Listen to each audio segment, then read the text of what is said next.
Bismillahirrahmanirrahim. Assalamualaikum warahmatullahi wabarakatuh.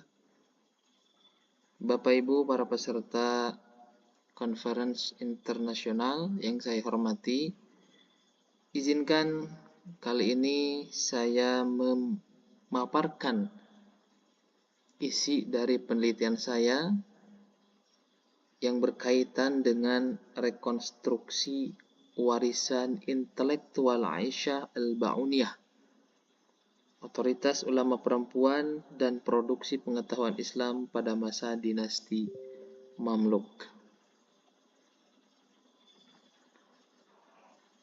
Bapak Ibu yang saya hormati, topik ini saya angkat berangkat dari kegelisahan akademik. Pertama, bahwa dalam beberapa dekade terakhir, kajian mengenai ulama perempuan itu mengalami perkembangan yang signifikan dan menjadi salah satu tema penting dalam studi Islam kontemporer. Perhatian para akademik terhadap tema ini muncul seiring meningkatnya kesadaran bahwa sejarah intelektual Islam tidak hanya dibentuk oleh ulama laki-laki, tetapi juga oleh ulama perempuan yang berperan sebagai pengajar, periwayat hadis, pemberi fatwa, pemimpin lembaga pendidikan, dan produsen pengetahuan keagamaan. Nah, dalam hal ini maka mengkaji ulama perempuan dalam sejarah Islam itu memang tidak bisa dilepaskan dari kenyataan bahwa perempuan juga telah berkontribusi secara signifikan dalam transmisi pengajaran dan perkembangan ilmu-ilmu keislaman sejak periode awal Islam.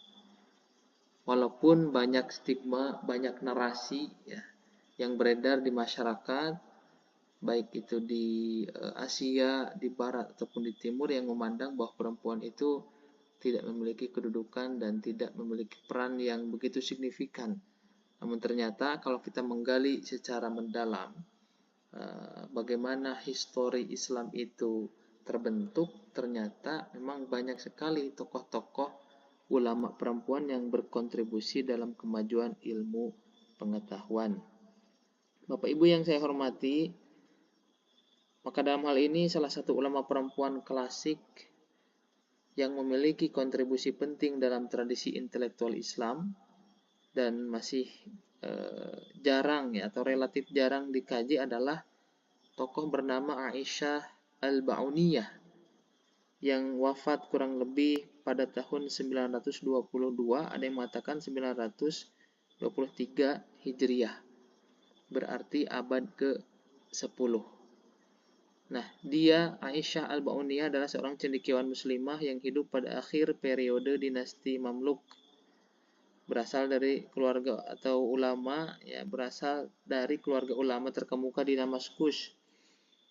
Nah, Aisyah Al-Ba'uniyah memiliki kontribusi dalam dunia Islam dan tercermin dalam berbagai karya-karya keagamaannya dalam berbagai bidang. Ada bidang tasawuf, etika spiritual, sastra religius, dan kecintaan kepada Nabi Muhammad Shallallahu Alaihi Wasallam. Jadi Aisyah Al-Ba'uniyah ini sebetulnya memiliki kontribusi yang sangat signifikan dalam dunia ilmu pengetahuan, tetapi tidak banyak dieksplor oleh para peneliti. Memang kalau kita lihat beberapa peneliti sebelumnya sudah banyak yang mencoba untuk menggali terkait dengan ulama perempuan, tetapi mereka punya fokus yang berbeda-beda. Ada yang lebih fokus kepada biografinya. Dalam hal ini Aisyah Al-Ba'uniyah juga ada yang mengkaji tentang biografinya. Ada yang berfokus pada tasawufnya, lalu kemudian ada yang berfokus pada esoterik tafsirnya atau tafsir sufinya, lalu kemudian ada yang fokus pada sisi zuhud, dan ada yang fokus pada al-mahabbah atau divine love dari Aisyah Al-Ba'uniyah. Nah, setelah penulis melakukan literatur review terhadap berbagai literatur yang ada, maka di sini penulis ingin berkontribusi untuk memunculkan kajian kebaruan terkait dengan Aisyah Al-Ba'uniyah, yaitu berkaitan dengan konstruksi pemikiran atau intelektual, konstruksi warisan intelektual dari Aisyah Al-Bauniyah secara komprehensif. Itu yang penulis tawarkan dalam penelitian ini. Novelty yang disuguhkan atau ditawarkan pertama berkaitan dengan otoritas ulama perempuan, yang kedua berkaitan dengan produksi ilmu pengetahuan Islam yang diambil dari pemikiran Aisyah Al-Bauniyah. Nah, dalam hal ini yang menjadi pertanyaan penelitian kurang lebih ada 3. Pertama, bagaimana latar belakang dan genealogi intelektual Aisyah Al-Bauniyah pada masa dinasti Mamluk. Ini penting karena background kelahiran, pendidikan, genealogi pemikiran itu yang membentuk dari pemikiran Aisyah Al-Bauniyah itu sendiri. Lalu yang kedua, bagaimana konstruksi pemikirannya yang tercermin dalam berbagai karya yang ditulisnya. Serta yang ketiga, bagaimana kontribusi warisan intelektualnya terhadap pembentukan otoritas ulama perempuan dan produksi pengetahuan Islam. 3 pertanyaan ini yang menjadi dasar ditulisnya penelitian ini. Berikutnya ini adalah metode penelitian, ya. Bahwa penelitian ini menggunakan berbasis penelitian kepustakaan dengan menggunakan pendekatan studi tokoh dan menggunakan pendekatan konten analisis. Nah, di sini analytical framework-nya berkaitan dengan dua hal. Pertama, berkaitan dengan otoritas ulama perempuan seperti apa. Yang kedua, produksi ilmu pengetahuannya. Yang menjadi sumber primer dari penelitian ini kurang lebih ada 4. Ini merupakan karya dari Aisyah Al-Bauniyah. Ada kitab Al-Muntakhab, Faid Al-Fadl, Fathul Mubin, dan juga karya-karya yang lain. Sebetulnya bukan hanya 4, banyak. Ya, itu yang menjadi sumber primer dari penelitian ini. Langsung kita masuk pada hasil dan pembahasan. Pertama, kita mengenal siapa itu Aisyah Al-Bauniyah, bahwa dia adalah seorang ulama perempuan yang lahir di Damaskus.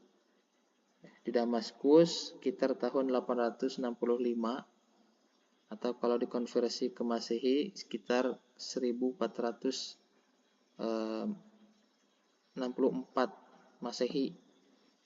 Ya, ia memang dibesarkan di keluarga yang religius, keluarga yang sangat taat pada agama dan memiliki otoritas keilmuan di tengah-tengah masyarakat.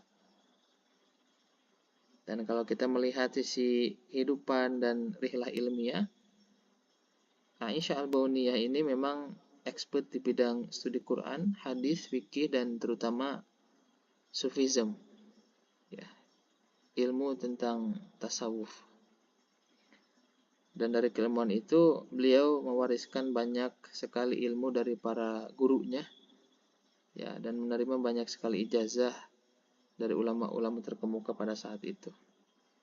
Nah, inilah yang membentuk bagaimana keilmuan Aisyah Al-Bauniyah itu bisa diakui oleh para tokoh yang lainnya. Berikutnya kita masuk pada reconstruction of intellectual legacy atau warisan intelektual. Merekonstruksi warisan intelektual dari Aisyah Al-Bauniyah. Setelah lakukan penelitian bahwa pemikiran Aisyah Al-Bauniyah itu tidak terlepas pertama dari kajian sufisme. Dari kajian sufisme ini Aisyah Al-Bauniyah sangat konsen pada tema mahabbah atau cinta pada Allah Subhanahu wa Ta'ala. Mahabbah ini menjadi salah satu kajian yang paling ditekankan oleh Aisyah Al-Bauniyah, karena menurutnya al-mahabbah itu bukan sekedar keadaan emosional yang muncul dalam diri seorang hamba, melainkan pondasi utama yang menopang seluruh perjalanan spiritual menuju kedekatan dengan Tuhan. Jadi al-mahabbah ini menempati kedudukan yang sangat urgen dalam pandangan Aisyah al-Bauniyah, karena itu menjadi semacam penopang dalam perjalanan hidup manusia. Lalu yang kedua ada berkaitan dengan tasawuf ya. Tadi sudah disinggung tasawuf atau sufism sebagai jalan penyucian jiwa. Dalam hal ini Aisyah al-Bauniyah memahami bahwa tasawuf itu adalah sebagai proses penyucian jiwa yang mengantarkan manusia menuju kedekatan spiritual dengan Allah Subhanahu wa taala. Yang membedakan Aisyah al-Bauniyah dengan para tokoh yang lainnya adalah bahwa yang lain itu memandang tasawuf sebagai praktek asketisme atau mistik individual. Sedangkan Aisyah memandang tasawuf sebagai sistem pembinaan spiritual yang berlandaskan Al-Quran, hadis, serta wawasan para ulama sufi terdahulu. Dan ini tercermin dalam berbagai karyanya. Lalu berikutnya adalah bahwa Aisyah al-Bauniyah memiliki pemikiran dan mencoba untuk mengintegrasikan antara syariah dan hakikat. Aisyah al-Bauniyah mencoba untuk menyatukan antara hakikat dan syariat yang menurutnya itu merupakan salah satu hal yang paling penting. Ia menyusun prinsip-prinsip tasawuf secara sistematis dengan bertumpu pada Al-Quran, hadis, dan pendapat para ulama klasik. Nah, dalam hal ini, maka dia memandang bahwa syariat dan hakikat itu tidak bisa dipisahkan, karena merupakan satu kesatuan yang utuh. Nah, dimensi integratif ini tampak sekali dalam karya-karya yang berpusat pada figur Nabi Muhammad ya. Karya-karya yang ditulis oleh Aisyah al-Bauniyah yang menceritakan terkait dengan figur Nabi Muhammad. Misalnya dalam kitab Fath al-Mubin dan karya-karya lainnya. Lalu berikutnya, pemikiran yang diwariskan oleh Aisyah al-Bauniyah adalah berkaitan dengan produksi pengetahuan sebagai basis otoritas intelektual.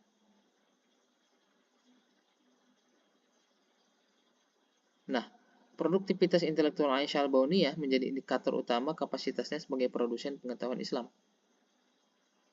Berbagai sumber biografis menunjukkan bahwa ia menulis puluhan karya. Sangat banyak, artinya dia bukan hanya menerima sebuah pengetahuan, tetapi juga mencoba untuk mentransmisikan dan mewariskan dalam banyak karya. Hingga sampai saat ini, warisannya bisa kita nikmati.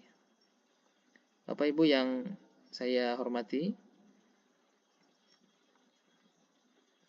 nah ini hasil penelusuran saya dalam penelitian bahwa pemikiran dari Aisyah al-Bauniyah ini tidak terlepas dari pertama terkait dengan mahabbah, sufism, integrasi antara syariah dan hakikat, serta berbagai pemikiran yang lainnya yang menjadi pondasi bahwa seorang ulama, kendati dia perempuan, juga memiliki otoritas.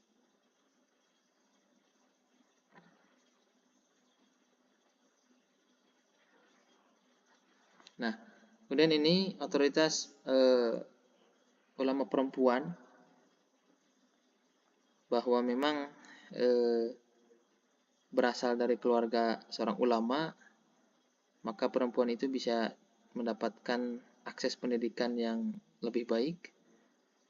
Lalu kemudian pembentukan pemikirannya itu bukan hanya dari keluarga, tetapi dari hasil rihilah ilmiah, bertemu dengan para guru, bertemu dengan para ulama, sehingga dengan pertemuan-pertemuan itu membentuk pemikiran bagi seorang perempuan, ulama perempuan. Lalu pemikiran itu dituangkan dalam sebuah karya, dalam sebuah buku, dalam sebuah kitab, yang itu menjadi semacam perwujudan pemikiran dari seseorang, dalam hal ini Aisyah Al-Bauniyah. Nah, pemikiran tersebut tidak cukup berkembang di masanya, tapi juga memiliki jejaring, memiliki network ketersambungan dengan para tokoh setelahnya, dan bahkan memberikan ijazah kepada yang lain, serta memberikan kontribusi pemikiran bagi dunia ini pada saat era modern ini. Nah, ini ya, produksi ilmu pengetahuannya, bahwa Aisyah Al-Bauniyah sebagai produsen, ya, sebagai pencipta ilmu pengetahuan, penjaga ilmu pengetahuan, dan penyebar luas ilmu pengetahuan. Dia menulis berbagai karya dalam berbagai disiplin ilmu, ada Quran, hadis, sufism, kemudian literatur Arab, serta pengalaman-pengalaman spiritual. Dari penelitian ini yang ditawarkan adalah berkaitan dengan produksi ilmu pengetahuan, bahwa ilmu pengetahuan tidak hanya didominasi oleh laki-laki. Di sini didapatkan bahwa perempuan juga memiliki kontribusi yang signifikan dalam penyebarluasan pengetahuan.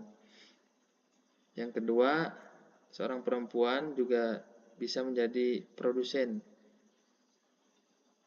dalam hal ini pencipta, penyedia ilmu pengetahuan. Kemudian pada masa itu juga menjadi bukti bahwa perempuan bisa mendapatkan akses pendidikan dalam Islam, sehingga perempuan juga memiliki otoritas dalam hal keagamaan. Nah, ini kesimpulannya, Bapak Ibu yang saya hormati. Penelitian ini menunjukkan bahwa Aisyah Al-Bauniyah merupakan salah satu ulama perempuan paling berpengaruh pada akhir periode dinasti Mamluk, yang berhasil membangun otoritas intelektual melalui kapasitas keilmuan dan produktivitas akademiknya. Latar belakang keluarganya yang berasal dari lingkungan ulama, pendidikan yang diperoleh dari para guru terkemuka, serta jejaring intelektual yang dibangunnya di Damaskus, Makkah, dan Kairo menjadi fondasi penting dalam pembentukan identitas keilmuannya. Rekonstruksi terhadap berbagai karya yang ditulisnya memperlihatkan bahwa pemikiran Aisyah berpusat pada 4 tema. Pertama, mahabbah sebagai fondasi kehidupan spiritual. Yang kedua, tasawuf sebagai jalan penyucian jiwa. Yang ketiga, integrasi syariat dan hakikat sebagai paradigma keberagamaan yang utuh.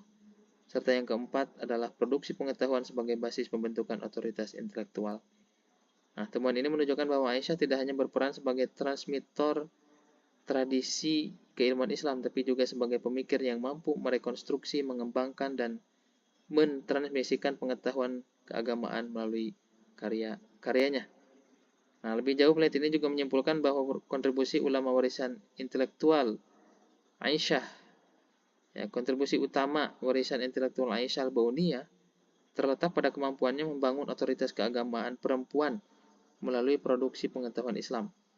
Otoritas yang dimilikinya tidak bertumpu pada kekuasaan politik maupun jabatan formal, melainkan lahir dari penguasaan ilmu, produktivitas penulisan, jejaring intelektual, serta pengakuan komunitas ilmiah terhadap karya-karyanya. Dengan demikian, penelitian ini menawarkan perspektif bahwa Islamic Knowledge Production merupakan mekanisme penting dalam pembentukan Female Religious Authority, sehingga kedua konsep tersebut memiliki hubungan yang saling menguatkan dalam menjelaskan dinamika otoritas ulama perempuan dalam sejarah Islam. Temuan ini juga sekaligus memperkaya historiografi Islam dengan menghadirkan Aisyah Al-Bauniyah sebagai bagian integral dari tradisi intelektual Islam klasik, serta membuka ruang bagi penelitian lanjutan mengenai kontribusi ulama perempuan klasik lainnya dalam pembentukan dan perkembangan hazanah keilmuan Islam. Demikian yang dapat saya sampaikan. Kurang lebihnya mohon dimaafkan. Dari hasil penelitian ini terlihat bahwa perempuan memiliki kedudukan yang signifikan di dalam Islam. Thank you. Wassalamualaikum warahmatullahi wabarakatuh.